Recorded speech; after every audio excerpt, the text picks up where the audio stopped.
matuto at maaliw. Mag-subscribe sa Learning Express 101 dahil dito marami kang mapupulot na kaalaman.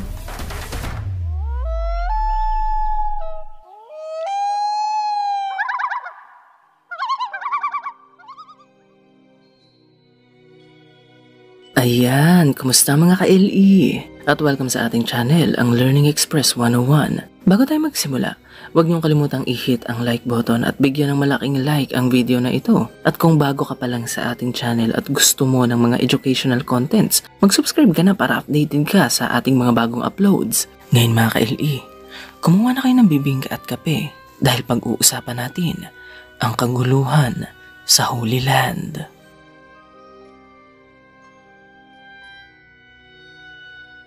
Totoong mata ng buong mundo sa Middle East nitong mga nakaraan, partikular sa nangyayaring kaguluhan sa pagitan ng mga bansang Palestine at Israel. Pinag-aagawan ng mga Palestinians at Hudyo ang lupain ng Canaan, isang strategically important location na hitik sa kasaysayan. Pero mga ka-LE, napapaisip din ba kayo kung paano nagsimula ang sigalot ng mga bansang ito? Ano ang dahilan ng walang tigil nilang digmaan? Para mas maintindihan natin ang kasalukuyang sitwasyon ng Palestine at Israel, mahalagang malaman natin ang kanilang kasaysayan dahil ito ang magpapaliwanag kung paano tayo napunta sa komplikadong sitwasyon natin ngayon. Hindi ito alam ng marami pero ang kasaysayan ng lupain ng Canaan, yung lugar na tinatawag natin ngayon na Israel at Palestine, ay nagtataglay ng komplikado at mahabang kwento. Madalas sabihin sa atin na ang lupaing ito ay ang Promised Land, ang lupaing pinangako kay Moses ng kanyang Diyos. Pero hindi lamang yan ang kwento, dahil ang lupaing ito ay naging tahanan na ng iba't ibang tao bago pa man isilang sina Abraham at Moses. Ngayon mga ka-LE, bago natin ituloy ang ating talakayan, sagutin muna natin ang tanong kung sino ba ang mga Palestinians at Jewish people. Lumalabas sa mga pag-aaral na ang mga Palestinian people ay ang mga descendants ng mga sinaunang taong naninirahan sa Southern Levant o Canaan mula pa noong 3000 BC. Ngayon mga ka-LE, kahit marami nang nakasakop sa lupaing ito, ang karamihan sa mga Palestinians ngayon ay mayroon pa ring malakas na genetic link sa mga sinaunang Canaanites. Ang mga Canaanites ay ang mga taong naninirahan sa Palestine noon pang unang-unang panahon, noong mga panahong hindi pa Palestine at Israel ang tawag sa lugar na ito. Ngayon mga ka-LE, kung ikukumpara sa mga Canaanites, ang mga Israelita ay maituturing na latecomers. Bukod pa riyan, medyo komplikado rin ang kasaysayan ng mga Israelita sa lupaing ito. Ang kanilang kasaysayan kasi ay may halong mythology at religious literature. Halimbawa na lang mga ka-LE, ayon sa Bible, ang lahi ng mga Hudyo ay nagmula sa mga biblical patriarchs na sina Abraham at sa kanyang anak na si Isaac at sa anak ni Isaac na si Jacob. Ayon pa sa kwento ng Old Testament, nang makalaya ang mga Hudyo mula sa Egypt, sinimula nila ang kanilang paglalakbay patungo sa Canaan at ito ay sa pangunguna ni Moses. Nang pumanaw si Moses sa edad na 120 years old, siya ay pinalitan ni Joshua. At sa kanyang pamumuno, sinasabing sinakop ng mga Israelita ang lupain ng Canaan dahil ito di umanawang lupang ipinangako ng kanilang Diyos. Ngayon mga ka-LE, ang kwentong ito ng Old Testament ay madalas balikan ng mga tao sa tuwing pinag-uusapan ng historical claims ng mga Hudyo sa Canaan. Pero mga ka-LE, mahalagang malaman na nagkakasundo ang mga scholar na hindi totoong nangyari ang kwentong ito mula sa Bible. Wala kasing sapat na matibay na ebidensyang magpapatunay na talagang nangyari ang kwentong ito noon. Mas nakasandal ang mga historian sa mga ebidensyang kanilang natuklasan sa rehiyong ito na nagsasabi na ang mga Israelita at ang kanilang kultura ay nagmula rin sa mga Canaanites. Base sa mga historical data na nakalap ng mga archaeologist, lumalabas na nagsimula ang mga Israelita bilang isang maliit na populasyon ng mga Canaanites na nakabuo ng kanilang sariling Diyos at relihiyon. Sinasabi pa na ang unti-unting pagbabranch out na ito ng mga Israelita mula sa mga Canaanites ay posibleng nangyari sa panahon ng Iron Age. Ngayon mga ka-LE, mabalik tayo sa kwento ng Palestine at Israel. Ang dalawang bansang ito ay matatagpuan sa lugar na tinatawag na Southern Levant o Canaan. At mahalagang malaman na ang kasaysayan ng lugar na ito ay hindi nagsisimula sa kwento ng dalawang bansang yan. Ang Canaan ay hitik sa kasaysayan. Ito ay nagsilbing daanan ng mga sinaunang Homo sapiens noong unang maglakbay palabas ng African continent ang ating lahi. At maraming sibilisasyon at tao na rin ang nanirahan sa lugar na ito. Tinatayong may mga sibilisasyon ang naninirahan sa Canaan noon pang 15,000 years ago. Isa na riyan ay ang Natufian Civilization na nanirahan sa lugar na ito noon pang 10,000 BC. Saksi rin ng kasaysayan noong umusbong sa lugar na ito ang Canaanite Civilization noong Bronze Age at tinatayang ito ay nangyari noong 2000 BC. Ngayon mga ka-LE, sa kalagitnaan ng Bronze Age, noong circa 1500 BC, nangyari ang tinatawag na Battle of Megiddo, kung saan natalo ng mga Egyptians ang mga Canaanites at ang lupain ng Canaan ay napasa ilalim ng Egyptian rule sa loob ng 350 years. Sa paglipas ng panahon, unti-unting humina ang kapangyarihan ng Egyptian Empire dahil sa sunod-sunod na pag-atake ng misteryosong grupo ng tao na kung tawagin ay Sea People. Ngayon mga ka-LE, ang Bible ay mayroon ding sariling kwento tungkol sa lugar na ito. Ayon sa Biblia, ang Israel ay naging tahanan ng iba't ibang tribo. Isa na riyan ay mga Jebusites na naninirahan sa lokasyon ng Jerusalem. Sinasabing sinakop nila King David ang Jerusalem noong mga panahong iyon at dito nila unti-unting sinimulang itatag ang Kingdom of Israel and Judah. Nang pumanaw si King David, siya ay napalitan ng kanyang anak na si King Solomon. Sa kanyang panahon naman sinasabing na itayo ang unang templo sa Jerusalem na dedicated sa kanyang Diyos na si Yahweh. Sa mga sumunod na siglo, ang lupain ng Canaan ay muli na namang napasa ilalim sa kapangyarihan at impluwensya ng iba't ibang imperyo at bansa. Sinakop ito ng Assyrian Empire noong 900 BC, ng Babylonian Empire noong 626 BC, ng Persian Empire noong circa 550 BC, at ng Macedonian Empire noong circa 350 BC sa pangunguna ni Alexander the Great. At sa paglipas ng panahon, muli na namang nasakop ng Egypt ang Canaan noong circa 305 BC sa ilalim ng Ptolemaic Dynasty. Sa pagpasok ng 200 BC, ang Jerusalem ay nasakop naman ng Seleucid Empire. Marami pang kaguluhan at pananakop ang nangyari sa mga sumunod na siglo.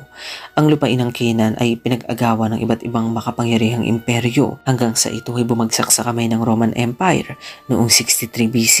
Nang magsimulang maghimagsik ang mga Hudyo laban sa mga Romano, brutal at marahas ang naging tugon ng Roma. Ang revolusyon ng mga Hudyo ay dinurog ng Roman Legion at ang mga Hudyo ay nahuli at minasakar. Ang walang tigil na pananakop at tigmaan ay ang rason kung bakit bumaba ang populasyon ng mga Hudyo sa Middle East at ito rin ang rason kung bakit sila nagpunta at nanirahan sa iba't ibang bansa.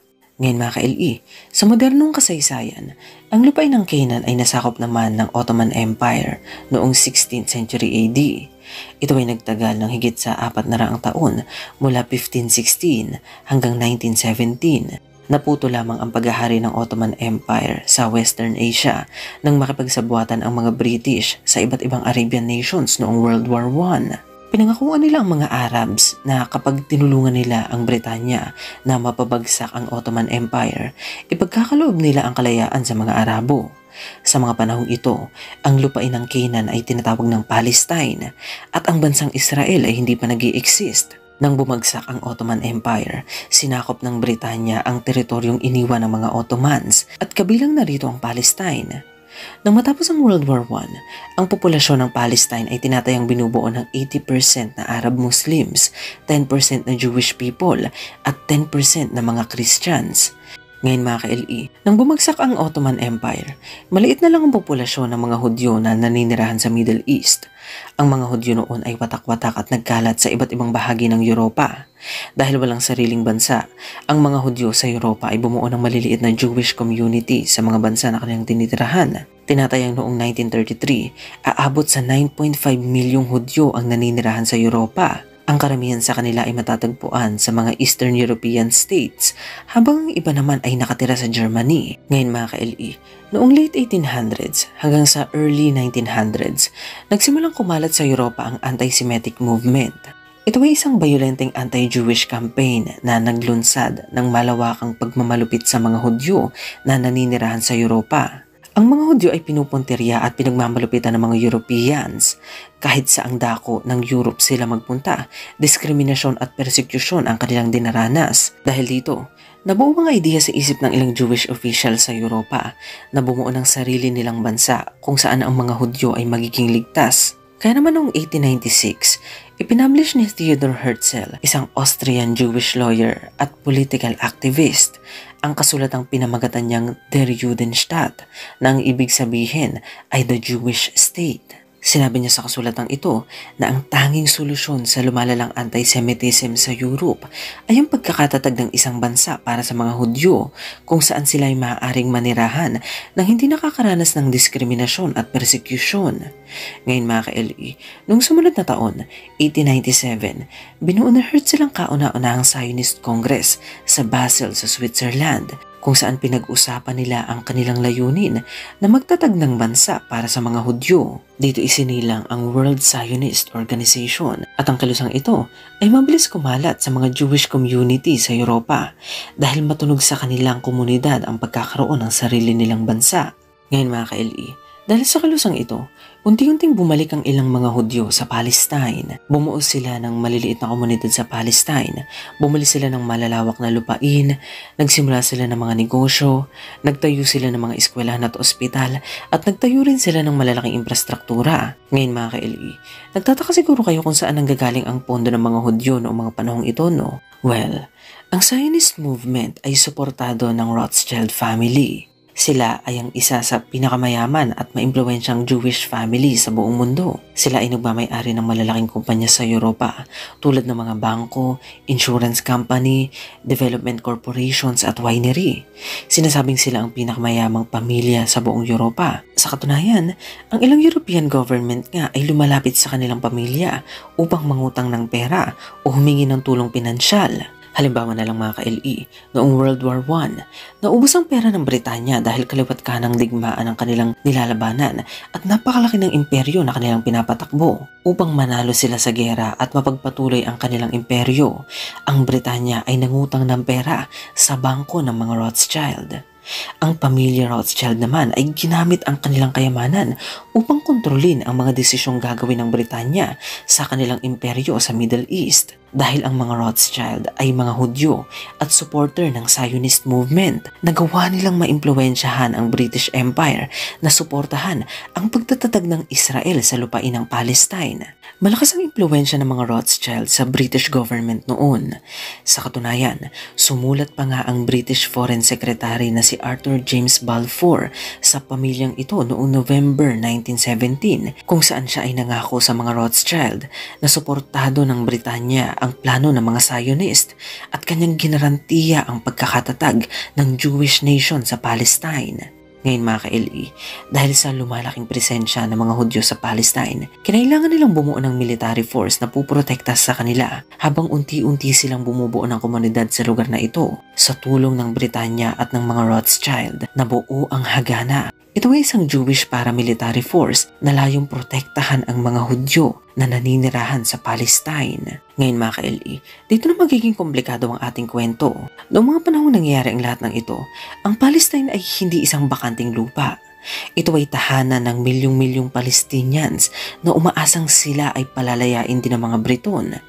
Nagulat ang mga Palestinians ng kanilang mapagtanto na hindi sila makakakuha ng kalayaan mula sa mga British at lalo pang lumala ang kanilang galit nang malaman nila na ang Palestine ay planong ibigay ng Britanya sa mga Hudyo. Dahil dito, naghimagsik ang mga Palestino laban sa puwersa ng mga British at Hudyo sa kanilang bansa.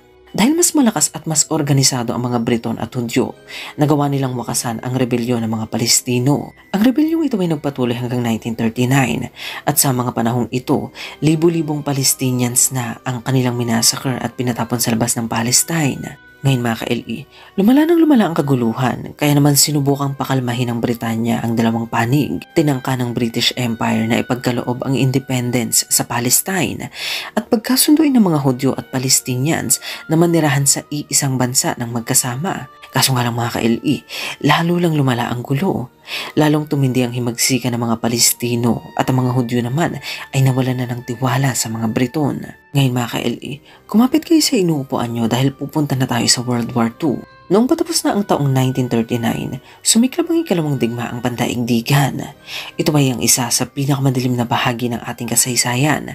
Tinatayang higit sa 60 milyong katao ang namatay sa digmaang ito. At kabilang dito ang 6 na milyong Hudyo na pinatay ng mga Nazis sa kanilang mga death camps. Dahil sa digmaan, milyong-milyong Hudyo ang tumakas sa Europa at dumagsa sa Palestine. At dito na alarma ang mga Palestino. Hindi na makontrol ng mga Briton ang sitwasyon. May digmaang nangyayari sa Europa kung saan sila ang isa sa mga pangunahing bansa na lumalaban sa Germany at Italy. At sa Palestine naman, tila naging kalaban na rin nila ang mga Palestinians at Hudyo. Ngayon mga ka-LE, nang matapos ang World War II noong 1945, naubos ang pera at lakas ng British Empire. Kaya naman makalipas ang 2 taon, tuluyan na nilang nilisan ang Palestine. Iniwan nila ang mga Hudyo at Palestino na hindi na re-resolba ang gulo na kanilang sinimulan. Iniwan nila ang mga Hudyo at Palestino na naglalaban sa lupa na kanilang pinag-aagawan at pinasalo ng Britanya sa bagong gawang United Nations ang problemang iniwan nito sa Palestine. Ngayon mga ka-LE, sinalo ng United Nations ang problema sa Palestine at ito ay agad na nag-propose ng solusyon para sa 2 kampo. Noong 1947, inilatag ng United Nations ang plano na hatiin ang lupain ng Palestine para sa mga Hudyo at Palestinians. Sa proposal na ito, lumalabas na mapupunta sa mga Hudyo ang 55% ng lupain ng Canaan, habang 44% naman ng lupa ang mapupunta sa mga Palestinians. Ngayon mga ka-LE, ang natitirang 1% na lupa sa Palestine na hindi nakuha ng mga Hudyo at Palestino ay ang syudad ng Jerusalem. Dahil ang Jerusalem ay mahalaga para sa mga Hudyo, Kristiyano at Muslim na pagdesisyonan ng UN na sila na lamang magkokontrol sa lugar na ito. Ngayon mga ka-LE, hindi tinanggap ng mga Palestino ang proposal na ginawa ng United Nations. Pero ang mga Hudyo naman sa kabilang banda ay maluwag na tinanggap ang proposal na ito. At noong May 14, 1948, ang bansa ng Israel ay opisyal nang nabuo. Ang ulo ng Jewish Agency na si David Ben-Gurion ay in-announce sa buong mundo na ang Israel ay isa ng tunay na bansa. At bilang tanda ng suporta mula sa US, agad na kinilala ni President Harry Truman ang Israel bilang bagong bansa sa Middle East. Ngayon mga ka-LE, sa unang araw pa lang ng pagkakabuo ng Israel, 5 Arab nations na kaagad ang naglunsad ng gera laban sa kanila. Ito ay ang Lebanon, Syria, Iraq, Transjordan at Egypt. Mahina at bagong laya pa lang ang mga Arab countries na ito noon. Kaya naman kahit silang 5 ay nagsanib puwersa, hindi pa rin nila nagawang tapatan ng Israel. Ang Israel kasi ay suportado ng mga Western countries tulad ng United States at ang kanilang mga kaalyado ay nagbibigay ng pera at mga armas sa kanila. Kaya naman nagawa nilang ipanalo ang mga digmaang ito. Ngayon mga ka-LE, nang manalo ang Israel sa mga laban nito, kinamkam nila ang ilang teritoryo at lupain ng kanilang mga kalaban. Nagawa rin nilang kamkami ng ilang teritoryo na inilaan ng United Nations para sa mga Palestinians dahilan upang lalong magalit ang mga Palestino sa kanila. Ngayon mga ka-LE, ang pagkilos na ito ng Israel ay iligal at maraming bansa ang kumukuntina sa gawain nilang ito. Pero wala silang plano na ibalik sa mga Palestinians ang mga lupa na kanilang kinuha. Tinayuan pa nga nila ang mga ito ng mga bahay at establishments kahit pa alam nila na ito ay pinagbabawal ng United Nations. Ngayon mga ka-LE, ang lahat ng pangyayaring ito ay dilubyo para sa mga Palestino. Ang historical event na ito ay tinatawag nilang Nakba na ang kahulugan sa Arabic ay catastrophe. Matatandaan natin na hindi pa sila nakakabuo ng sarili nilang organized government noong nabuo ang Israel. Kaya naman walang gobyerno ang nakapagbigay ng proteksyon sa mga mamamayan ng Palestine noong nangyari ang lahat ng gulong ito. Tinatayang higit sa 750,000 na Palestino ang napilitang lisanin ang kanilang tirahan habang libu-libo naman ang namatay. Ngayon mga ka-LE, noong 1967, muli na namang sumiklab ang digmaan sa pagitan ng mga Arab nations at Israel. Muling napanalo ng Israel ang mga laban, pero sa pagkakataong ito, nagawa nilang makakuha ng mas malalaki pang lupa at teritoryo. Nagawa nilang makuha ang Sinai Peninsula sa Egypt, ang Golan Heights at ang West Bank, ang lupain na inilaan ng UN para sa mga Palestino. Sa pagkakataong ito, nagawa ng makuha ng Israel ang halos kabuuan ng Palestine. Ang tirahan na lang ng mga Palestino roon ay ang rehiyon ng Gaza at maliliit na piraso ng West Bank. Ngayon mga ka-LE, sa paglipas ng panahon, ibinalik ng Israel ang Sinai Peninsula sa Egypt at nakipagkasundo rin ito sa bansang Jordan. Pero hindi nila ibinalik sa mga Palestino ang kanilang tirahan. Ang West Bank at Gaza kung saan naninirahan ng mga Palestinians ay patuloy na kinukontrol ng Israel hanggang ngayon. Ang mga lugar na ito ay kanilang binakuran at tila ba kinulong na nila ang mga Palestino sa lugar na ito. Sa ngayon, tinatayang higit sa 80% na ng Palestine ang nasakop ng Israel at milyong-milyong Palestino ang nananatiling nakatrap sa kanilang maliliit na lupain sa West Bank at Gaza. Ang mga Palestino roon ay walang karapatan, kapangyarihan, wala rin silang sariling bansa at pagkakakilanlan. Ang Palestine ay tuluyan ng nabura sa mapa. Ngayon mga ka-LE, sinurprise attack ng grupong Hamas ang Israel noong October 7, 2023 at ito ang naging hudyat ng isa na namang panibagong giyera sa rehiyon. Simula nung sila'y umatake, nasubok ang kakayahan ng Israel na proteksyonan ang kanyang sarili. Ngayon, muli na namang kalaban ng Israel ang mga kapitbansa nito at walang kapayapaang natatanaw ang mundo sa mga susunod na panahon. Hindi na lang ang Hamas ang grupo na gusto nilang tuluyang wakasan. Inatake na rin ng Israel ang mga bansang nagsisilbing kanlungan ng mga terrorist group na umaatake sa kanila. Nitong mga nakaraang taon, may ilang solusyon na inilatag ang international community na layong resolbahin ang sigalot sa pagitan ng Israel at Palestine. Isa na riyan ay yung tinatawag na two-state solution. Ito ay ang proposal na formal na muling magtatag ng dalawang bansa sa lupain ng Canaan upang maresolba ang Israeli-Palestinian conflict. Basically mga ka-LE, parang magbaback to zero ang Israel at Palestine at pag-uusapan nila kung paano muling hahatiin ang lupain ng Canaan. Mukhang madali lang gawin ang bagay na ito mga ka-LE, pero ang mahabang digmaan na nangyari sa pagitan ng Israel at Palestine ay nagdulot ng kawalang tiwala sa isa't isa.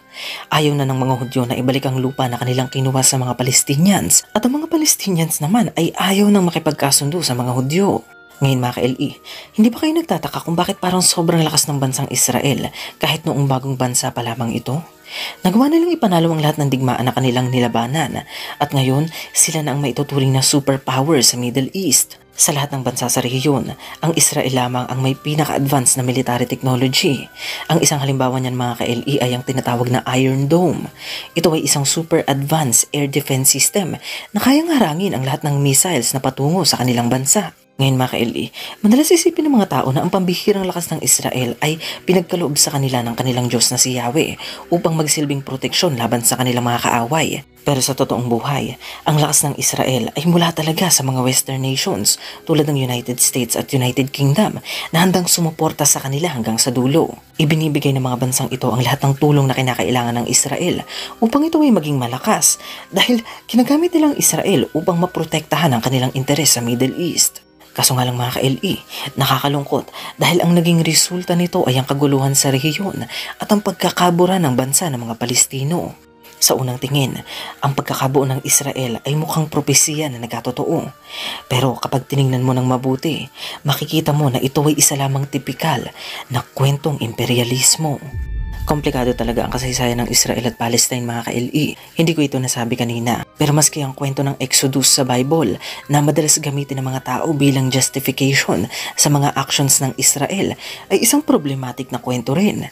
Paano ko ba nasabi yan? Ayon kasi sa kwento ng Old Testament, may mga tao nang naninirahan sa Canaan bago pa man dumating doon ang grupo ng mga Israelita. At ang Bible na mismo ang nagsasabi sa atin na minasakar nila Joshua ang mga taong ito at kinamkam nila ang kanilang mga kayamanan at teritoryo. Ngayon mga ka-LE, kung ang kwento ng Bible ang ating pagbabasihan, lumalabas na maski ang mga sinaunang Israelita ay mga mananakop lang din na nagka-interes sa lugar na ito. Alam ko yung tinuturo sa atin na ipinangako ni Yahweh sa mga Israelita ang lupain ng Canaan at sinasabi pa na karapatan nila na makuha ang lugar na ito. Pero kung susuriin mo ng maigi ang kwento nila Moses at Joshua, magtataka ka at mapapatanong ka talaga, bakit kailangan nilang pumatay para lang makakuha ng lupa? Anong klaseng Diyos ang mag-uutos sa mga tao na gawin ang kasuklam-suklam na bagay na ito? At ayan ang paliwanag sa nangyayaring kaguluhan sa Holy Land. Ngayon mga ka-LE, anong masasabi niyo sa topic natin ito? Naku mga ka-LE, i-comment nyo na yun sa baba at babasahin natin isa-isang mga yan ha. Huwag nyo rin kalimutang bisitahin ang ating podcast channel, TikTok at Facebook page. Ang link sa mga yan ay makikita sa ating description. Gaya ng lagi kong sinasabi, maraming salamat sa pagsama sa amin ngayong Sabado ha. Kita-kits sa susunod nating video dahil marami pa tayong interesanting bagay na pag-uusapan. Kaya huwag kayong mawala mga ka-LE, sana nagkising namin ang isip nyo. Walang bibitiw, kapit lang. Hanggang sa muli mga ka-LE. Salamat.